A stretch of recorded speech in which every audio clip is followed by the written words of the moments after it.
لأن النبي صلى الله عليه وسلم قال من أتى كاهنا أو عرافا فصدقه بما يقول فقد كفر بما أنزل على محمد، طلعت من الدين بريت. لو جيت لفقيه قلت له تعال حوط لي يا فقيه الموبايل بتاعي راح ولا الذهب نلقاه وين ولا القروش السرقه منه، ده كله ما بيعلمه الا الله تبارك وتعالى.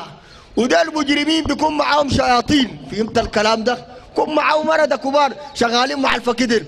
فإذا فهمت الكلام؟ النبي عليه الصلاة والسلام ومعه الصحابة السيدة عائشة ما لقت العقد بتاعها لحد ما بيتوا الليلة، بيتوا كويس.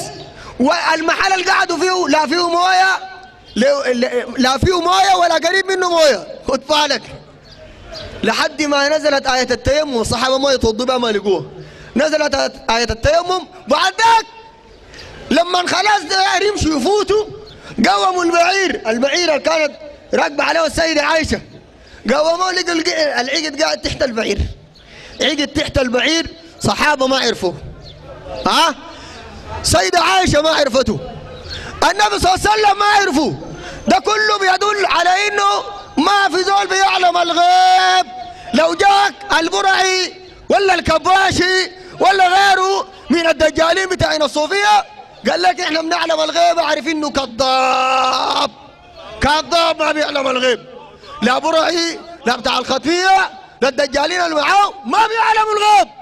يجي يخشك يقول لك للأولياء الأقطاب لهم نشاور، منهم خفي الحال منهم مجاهر، منهم عالم بالغيب واعطينه ظاهر. كذابين، صوفية كالدجالين، صوفية كذابين، يدعوا انه بيعلموا الغيب، يدعوا انه بيجيبوا الرائحة، يدعوا انه بيصرفوا في الكون زي ما دايرين. ده كله شغل بتاع شعوذة ودجل.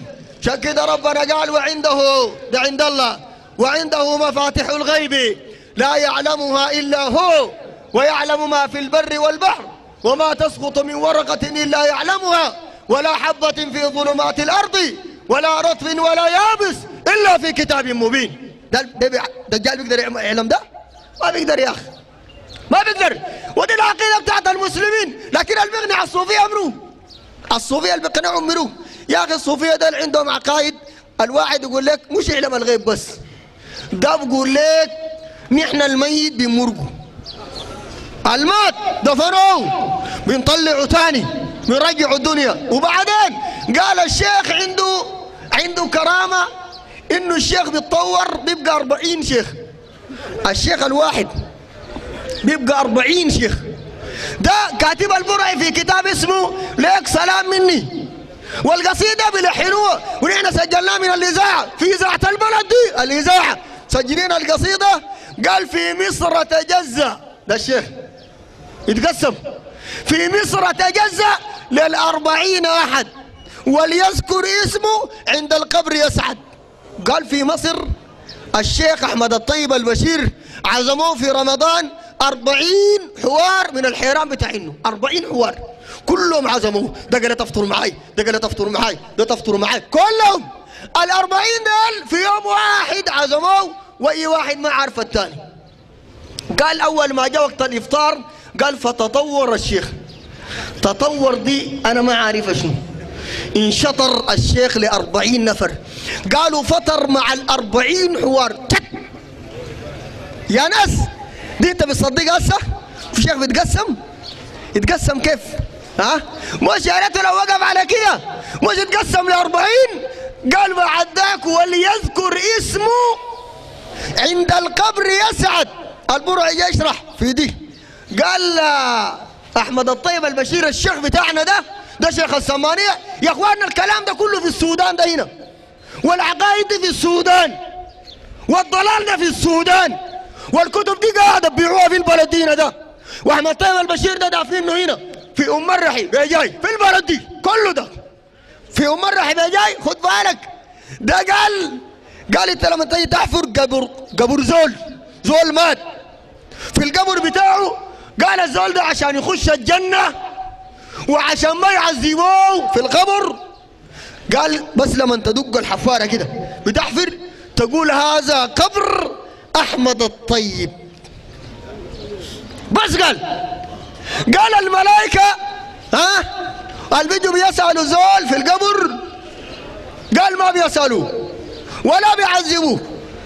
عشان كده البرعي نظم لك فيها بيت شعر قال وليذكر اسمه عند القبر يسعد. اول ما تذكر اسم احمد طيب البشير خلاص ثاني ملائكه طوال بيجوا بيسالوه. لا ده هنا قال احمد طيب هاي بس خلاص خليه ده ما بيسالوه ده خليه كيف يا المعلم ده ذاته كشف الحاصل. فيا اخوانا دي عقيده باطله دي. رسول الله عليه الصلاه والسلام لما اتكلم عن الجنه رسول الله عليه الصلاه والسلام قال كل امتي يدخلون الجنه الا من ابى. قيل ومن ابى يا رسول الله؟ البيا ممنوع اي زول دار يخش الجنه. النبي صلى الله عليه وسلم قال من اطاعني دخل الجنه ومن عصاني فقد ابى. ما قال من شافني بخش الجنه واللي ما شافني ابى. زي ما بقولوا الختميه ديل اللي بيجاي ديل وزي ما بقولوا السمانيه ناس البرعي وزي ما بقولوا التجانيه ناس احمد التجاني. الثلاثه شيوخ ديل قالوا اللي بيشوفنا بخش الجنه. دي من كرامه الاولياء. دي الكلام ده في القران فيه. هل الله قال في القران قال للناس شوفوا احمد الطيب ولا شوفوا التجاني ولا شوفوا ده بتاع الختميه عشان تخشوا الجنه؟ بتاع في كتاب ازاهير الرياض قال من رآني ده بتاع السمانيه او رأى من رآني او رأى من رآني ده المشتلات. او رأى من رآني دخل الجنه. 7 تشوف الشيخ لو ما لحقت شفته شوف الزول الشاف الشيخ. ما لحقت شفت الزول الشاف الشيخ شوف الزول الشاف الشيخ. 7 كلهم قال في الجنه دي. في دجل اكتر من كده؟ في دجل اكتر من كده؟ في باطل اكتر من كده؟ يا ناس الجنه خشوها بشوفت الزول ده بشوفت على الختميه. عشان كده هسه بتلقى الجماعه الختميه الكبار اعمامك الكبار الملانين ختميه لا يضمنوا دالك بيخشوا الجامع للختم بتاعهم يقول له نظره يا ابو هاشم. انت قال بيقولوا ليه دي؟ في ناس ما فاهمينها يقول لك نظره يا ابو هاشم. ما فاهم الحاصل انت. نظره يا ابو هاشم يعني كده بس قبل لي ان اشوفك عشان لما نشوفه خلاص خش الجنه طوالي. كلام فارغ. ده جابه في كتاب اسمه الرسائل المرغنيه. كتاب انا قاعد عندي وبيعوه بيجاي هنا وفي جامع عنده جوه بيعوه. قال اللي بيشوفنا واللي بيشوفنا بخش الجنه. ده كمان داير يظبطها شويه بتاع التجانيه.